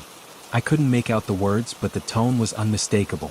It was a voice, unnatural, cold, and mocking. I froze, heart pounding in my chest. The whispering grew louder, more urgent, but when I turned on the light, there was nothing. The room was empty, save for the furniture, my clothes scattered across the floor. No sign of anyone, no sign of anything. But I knew what I'd heard. I was losing my mind. I stayed up the rest of the night, staring at the walls, listening for any sign of the whispers returning. But the house was silent once again, the oppressive stillness settling over me like a heavy blanket. The next day, I couldn't shake the feeling of unease. I needed answers. So, I went to the local library hoping to find something, anything, that could explain the strange happenings in the house. The librarian was an older man named Mr. Harris, and when I asked about the Smiths, he gave me a look I couldn't quite place, one that mixed pity with fear. They weren't the first, he said quietly, leaning in close. There were others before them. The house, it has a history, and not a good one. I urged him to tell me more. There was a man who built that house, long before the Smiths. His name was Elias Hawke, a recluse, a madman by most accounts. He was obsessed with the occult, and he thought he could open doors to other worlds, other dimensions, if you will. They say he succeeded. They say he called something here, something that never left. I felt a chill crawl up my spine. What happened to him? Mr. Harris glanced around nervously, then leaned closer, his voice barely a whisper. They found him dead in the house, in the attic. His body, contorted, twisted. It was like he had been torn apart from the inside out. The police never figured out what happened. But the thing is, the house didn't feel right after that. People say it's because of him, what he did. I sat there, stunned, unable to speak. The house I was living in had been built by someone who dabbled in the occult, who had tried to open a door to something that had killed him. Don't stay too long in that house, son, Mr. Harris warned. The things inside have a way of sticking around. I left the library in a daze, the words ringing in my ears. Elias Hawke, a man driven mad by his own experiments, had brought something into the house. And that something had never left. That night, I stayed in the living room, refusing to go back to my bedroom. The air in the house felt different now, thicker, as if it was pressing in on me from all sides. I set up a chair by the front door, my eyes darting from the walls to the shadows, waiting for something, anything, to happen. And then it did. The whispers returned, this time louder, more distinct. I could hear them clearly now, coming from the hallway just beyond the living room. They were calling my name. I tried to ignore it. Tried to tell myself that it was just the wind or my mind playing tricks on me. But as the whispers grew louder, so did the sound of footsteps. Heavy, dragging steps, like someone was walking slowly, deliberately, down the hall toward me. I stood up, my heart in my throat, my body frozen with fear. The air in the room grew colder, and the shadows seemed to stretch and bend unnaturally. And then I saw it. At the end of the hall, a figure emerged from the darkness. A tall, gaunt figure, its face obscured by shadows. It stood there for a moment, unmoving, its presence filling the room with a cold, oppressive energy. I couldn't move. I couldn't scream. And then the figure stepped forward, the sound of its footsteps echoing through the house, and I felt it. Something cold, something unnatural brushing against my skin. A whisper sharp and clear right in my ear. Leave? I didn't think. I ran. I fled through the front door, the cold night air hitting my face like a slap. I didn't look back. I just ran. I didn't stop until I was in the middle of town, gasping for breath, my body shaking uncontrollably. I didn't know what that thing was. I didn't know if it had been Elias Hawk, or if it was something else entirely. But one thing was certain. Whatever was in that house, whatever had been waiting for me, was real. And it wasn't done with me yet. I didn't go back to the house that night. I couldn't.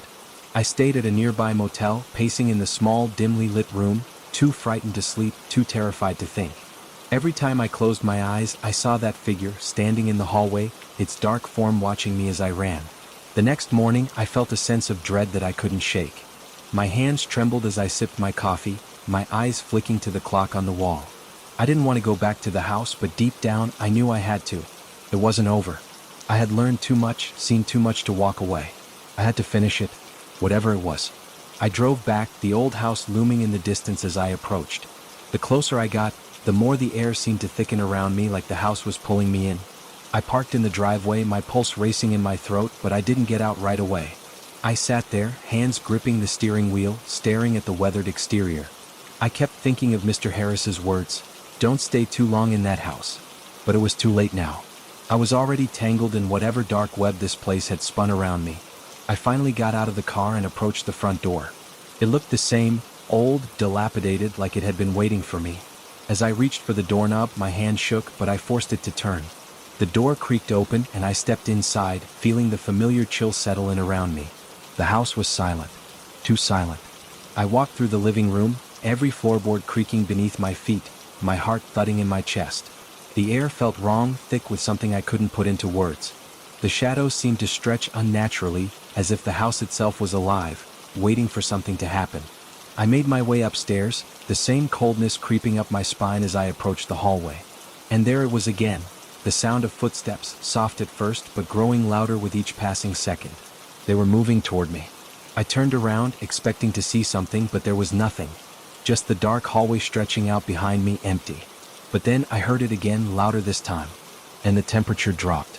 I could see my breath, even though there was no visible source of the cold. A whisper, a low growl of sound, came from the end of the hall. "Leave, now." I didn't wait for another second. I turned and ran down the hallway, my footsteps echoing in the silence. My heart raced as I reached the attic door, still slightly ajar, just as I had left it. The whispers were getting louder, closer, like something was just behind me, following my every move. I couldn't stop. I had to know. I pushed the door open and stepped into the attic, the air colder than ever. I shone the flashlight around the room, the beam cutting through the darkness, but I couldn't shake the feeling that I wasn't alone. Something was moving in the shadows, just beyond the reach of the light. Then I saw it. A figure standing in the corner, hunched over, its back to me. The air seemed to vibrate with tension, and I felt the weight of it pressing down on me, choking the air out of my lungs. The figure didn't move. It was just there, staring into the darkness. "Who are you?" I whispered, but my voice barely escaped my throat. The figure slowly turned, and I felt my blood freeze. It wasn't Elias Hawk. It wasn't anything human. Its face was twisted like a mask of skin stretched over a skull, eyes too wide, too empty. Its mouth was open in a twisted grin, but there were no teeth, just darkness, an endless abyss where a mouth should have been. I tried to scream, but the sound caught in my throat. The thing reached out, its hand long and spindly, its fingers extending toward me like claws. I stumbled back, but it was too fast, too strong. It grabbed my arm, its cold grip sinking into my skin like ice, and I felt it pull me toward it. No? I screamed, struggling to free myself, but the thing's grip was unyielding. I fought, kicking, thrashing, but it didn't let go. The darkness seemed to swallow me whole, and I felt my body go numb, the cold seeping into my bones. The world around me went black, and for a moment I thought I was going to die right there, in the attic, in the grip of whatever thing had been haunting this house for so long. But then, as quickly as it had come, the cold released me. The grip loosened and I fell to the floor, gasping for air. I scrambled to my feet, but when I looked up, the figure was gone. The room was empty, and the oppressive presence seemed to have vanished with it. I didn't stay to investigate further. I didn't care what had happened, what I had seen. I didn't care about the truth anymore. I ran, stumbling down the stairs, out of the house and into the night. I never looked back. I couldn't. The house was still there, waiting for the next person. Waiting for its next victim. And whatever had been in that house, whatever had been lurking in the darkness, was still out there. Still hungry. Still waiting. I didn't speak to anyone for days after I left the house. I couldn't. The weight of what I'd seen, what I'd felt, clung to me like a dark cloud. My mind wouldn't let go of the images, the twisted figure, the endless darkness. I had thought that leaving the house would free me, but all it did was turn my world upside down. The nightmares came every night, so vivid and real that when I woke, I couldn't tell where the dream ended and reality began. I tried to go back to my normal life, but everything felt off. The sounds of the city seemed distant, muffled, as though I was hearing them through water. The people around me moved like ghosts, their voices just static in my ears. Nothing felt solid anymore. The house had taken something from me, something I couldn't explain, and I could feel it slowly draining away what was left of my sanity. But the worst part? I could still hear the whispers. They weren't loud at first. They were just there, faint, at the edges of my consciousness, like a soft murmur in the background of my thoughts. At first, I dismissed it as stress, maybe even a form of survivor's guilt. But as the days passed, the whispers grew clearer, more insistent. Come back, they would say. Come back to us. It wasn't just in my head anymore. Sometimes I would hear them when I was out in the street, walking past an old, decaying building or standing in front of a cafe. They'd echo in my mind like a memory that wasn't mine, a presence that seemed to be following me no matter where I went. The worst instance happened one night when I was sitting alone in my apartment. I hadn't been able to shake the feeling that something was wrong, but I didn't know what. The air in the room was thick with tension. The lights flickered. And then, from the far corner of the room, I heard it, a single low whisper. Leave? I froze. My blood ran cold. I didn't have to look. I knew what I would see. That same presence, the thing from the house, was here with me now. I could feel its coldness creeping up my spine like fingers brushing my skin, but when I glanced around the room, it was empty. No figure, no shadow, just the usual furniture and my reflection in the window. But the whispers didn't stop. They grew louder. They filled the space, suffocating me. Leave, come back. I couldn't breathe. I couldn't think. I stumbled to my feet, but the room seemed to shift around me. The walls felt like they were closing in. I had to leave. I had to get out. I ran to the door, but the moment I opened it, everything went black. I woke up hours later, disoriented, lying on the floor of my apartment. My heart raced. My hands were trembling. I looked around, trying to make sense of what had just happened, but there was nothing. No shadows, no whispers, just the silence of my empty apartment. I thought I'd escaped it, but I hadn't. Whatever was in that house had followed me, and now it was in my head, in my life, just waiting for the next moment of weakness to claim me completely. I had no choice now. I had to go back. The house was calling me, and I was powerless to resist. I don't know what I was expecting when I drove back to the house. The closer I got, the more the fear began to rise inside me, clawing at my insides. I tried to tell myself that I could end it, that I could walk into that house and somehow fix everything, but deep down, I knew that was a lie. The house had already taken hold of me. I had been marked, and there was no escaping it. As I turned onto the street and saw the familiar, decaying house standing in the distance, I felt a cold shiver run through me. The shutters were still hanging loosely, the paint chipped and peeling, the yard overgrown with weeds. The house didn't look any different, but something about it felt heavier. The whispers were growing louder in my mind, echoing like a chorus, and I could barely hear myself think over the sound of them. "Come back," they urged, their voices seeping into every corner of my brain. "You're ours now." I parked in the driveway, not bothering to turn off the engine. I wasn't sure if I could make myself go inside. I felt like I was standing at the edge of a cliff, staring into an abyss that I knew would swallow me whole. But I stepped out of the car anyway. I had no choice. The door creaked open when I touched the handle, and the familiar coldness hit me like a wave. The house seemed to breathe with me, its walls groaning, its floorboards shifting under my feet. There was something waiting for me inside. I could feel it like an electric charge in the air. I walked through the front hall and the temperature dropped even further. The house was colder than I remembered. The air thick and stale as if it had been holding its breath, waiting for my return. I made my way upstairs, each step creaking beneath my feet, each movement heavier than the last. The whispers followed me, whispering my name, telling me to hurry. I couldn't resist them anymore. I had to know. I had to face whatever was here. The attic door was slightly ajar. I knew what was waiting for me inside, but I couldn't stop myself. I pushed it open and stepped into the room. It was the same as before. The cold was unbearable, biting at my skin. The shadows seemed to pulse, bending and shifting as if they were alive. But something was different now. I wasn't alone. There was a figure standing in the far corner, just as I had seen it before. But this time it wasn't silent. The figure was moving, slowly, deliberately. It was like a puppet being pulled by unseen strings, its movements jerky, unnatural. I couldn't look away, even though every instinct told me to run. The figure turned toward me, its face obscured by darkness, but I could feel its eyes. They were burning into me, cold and empty, like pits of nothingness. And then, the whisper came again, louder this time, like it was right beside me. "Welcome home." The floor beneath me shook, the walls groaned, and the shadows seemed to stretch toward me. I wanted to scream, but I couldn't make a sound. My throat closed up, my body frozen in place. The figure stepped forward, its footsteps dragging across the floor, and I could feel its presence getting closer, suffocating me. I tried to move, to run, but it was like I was stuck in place, like the house itself had its claws in me, keeping me here. "Leave," the figure hissed, its voice not its own, but a chorus of voices ancient and hollow. "You cannot escape." I forced myself to take a step back and then another until I hit the wall. The shadows twisted around me, pulling at me, dragging me deeper into the dark. The cold was unbearable now, like ice was forming on my skin, in my veins. My vision blurred, my breath coming in ragged gasps. And then I felt it, a pressure on my chest, like something heavy was sitting on me, crushing me under its weight. My body sank to the floor and the darkness rushed in like a wave. I couldn't breathe. I couldn't move. I was trapped. I don't know how long I lay there, suffocating in the cold and the dark.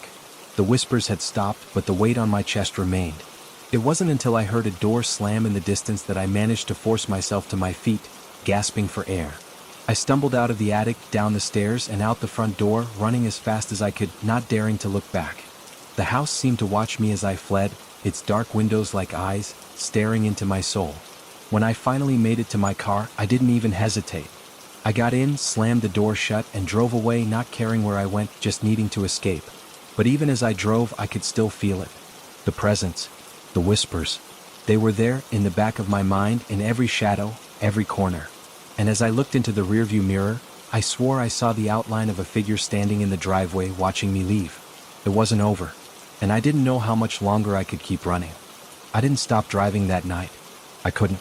The road stretched endlessly before me, a black ribbon of asphalt cutting through the dark landscape, but I didn't care about the miles or where I was going. I only wanted to get as far away from that house as possible. But no matter how fast I drove, the weight of what had happened kept pressing down on me, suffocating me. I couldn't escape it. The memory of the house, the presence that had been waiting for me, the whispers that seemed to follow me wherever I went, it was all there, lingering in the back of my mind. I thought I could outrun it. I thought that if I just kept moving, if I just kept putting distance between myself and that place, I could leave it all behind. But as the hours passed and the world outside became a blur of darkness, I began to realize something terrifying. I wasn't free. The car's headlights cut through the night, but every time I glanced in the rearview mirror, I saw something, just a flicker, a shadow at the edge of my vision, but it was always there. The figure from the house, the one with the empty eyes, the one that had been watching me. I couldn't shake the feeling that it was following me, stalking me from the darkness. I pulled off the road when the sun started to rise, my mind a haze of panic and exhaustion. I found an old rundown motel on the outskirts of town and parked in front of it, too drained to keep driving. My body ached, but I didn't care. I needed sleep even if I knew it would bring the nightmares. I needed to rest even if the house was still inside my head. Inside the room, I locked the door behind me and drew the curtains, closing out the world.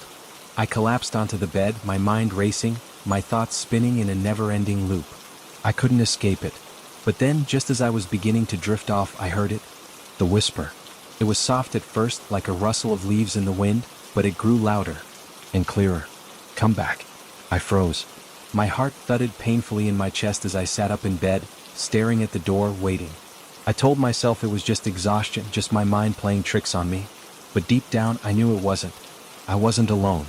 The whisper came again, louder this time, like it was right outside the door. Come back to us. I stood up, my legs unsteady as I moved toward the door. I shouldn't have opened it.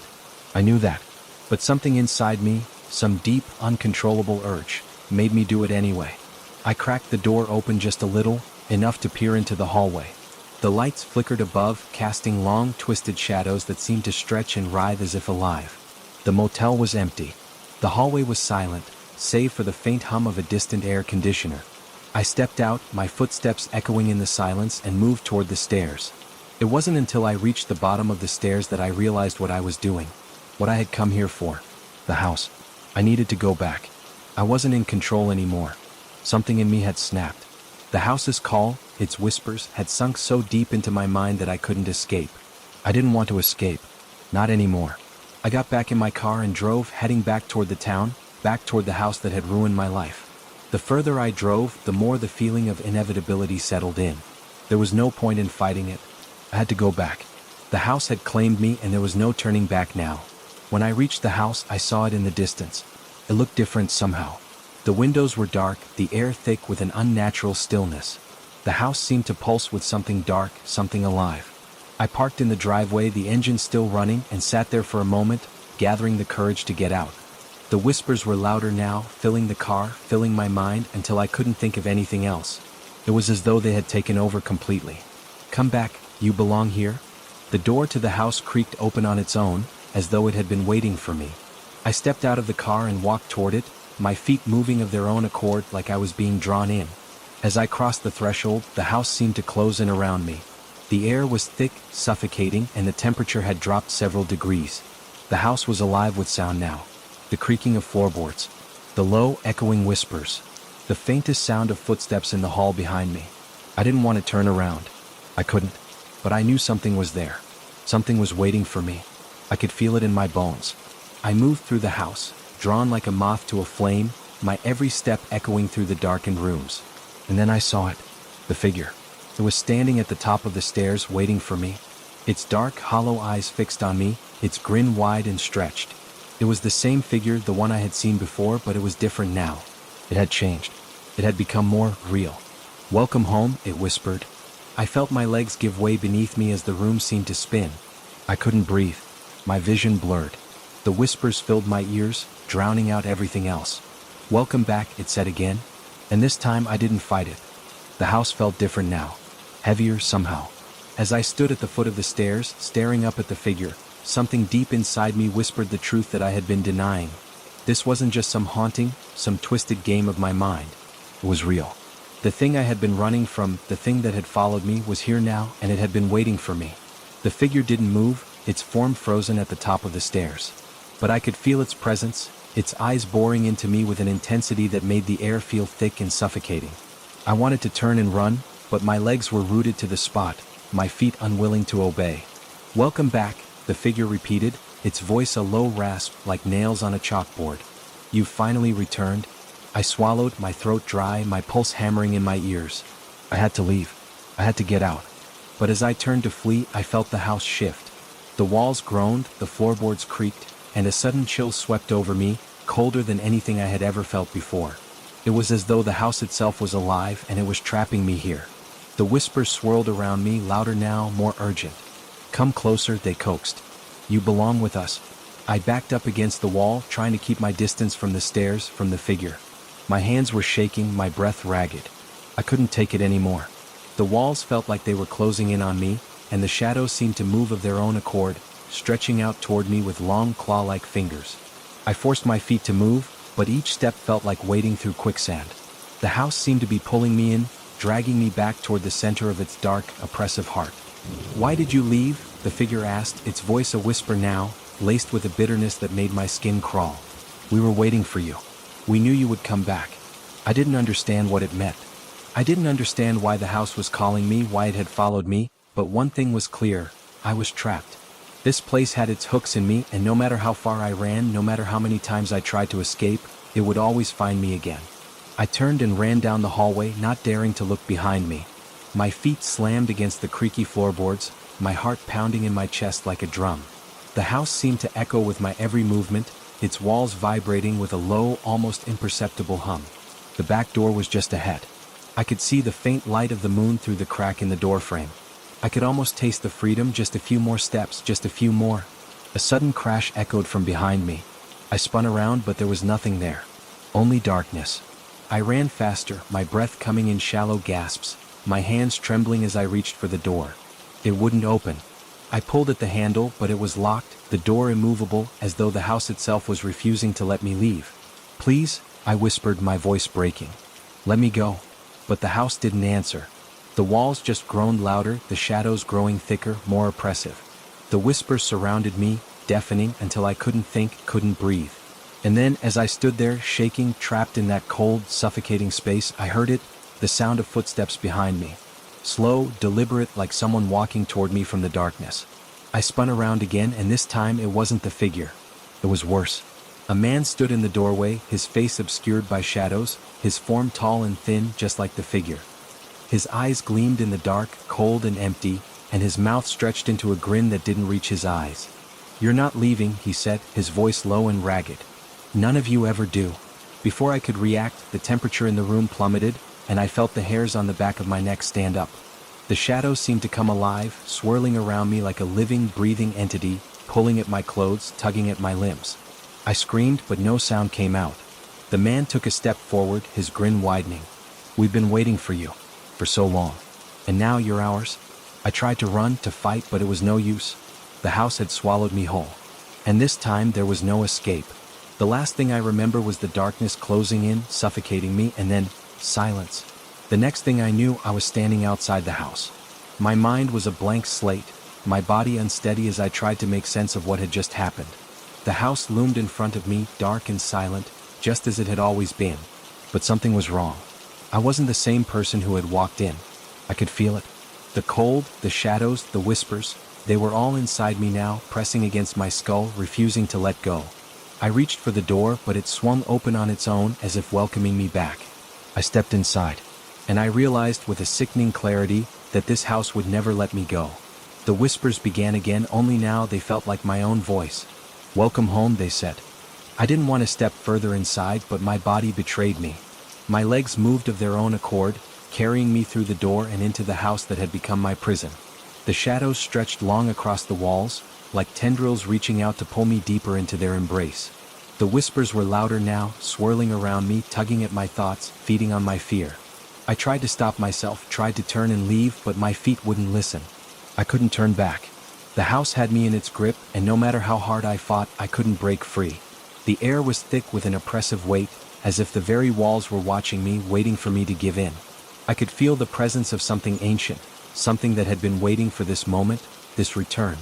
The house felt alive, alive in a way that made my skin crawl. Every creak of the floorboards, every flicker of the lights, every whisper that brushed against my ears was a reminder that I didn't belong here. But still, I moved forward, drawn to the heart of the house like a moth to a flame. I reached the stairs, and as I began to climb, I felt a cold, invisible hand grip my heart. The fear was suffocating, pressing against my chest, making it harder to breathe. I could hear the footsteps behind me again, slow and deliberate, like they were following me, waiting for me to make a mistake. The attic door stood ahead of me, slightly ajar, just as it had been when I first entered this nightmare. The dark shape of the figure loomed within, its eyes glowing faintly in the dark. It was waiting for me. I reached for the door handle, but my fingers trembled, my whole body shaking as the whispers grew louder, more urgent. "Come," they coaxed. "Come to us. You're ours." I stepped inside the attic, and immediately I felt the chill in the air, colder than any winter night. The figure was there, its shape more defined now, standing in the center of the room, its empty eyes fixed on me. But there was something else. Something new. On the floor in front of the figure was a ritual circle, drawn in thick black chalk, its symbols dark and ancient. It was the same circle I had seen in the journal, the one that had been used to summon something from the other side. The air in the room felt heavy, charged with a power that made my skin crawl. "This is where it all began," the figure whispered, its voice low and hollow. "This is where you belong."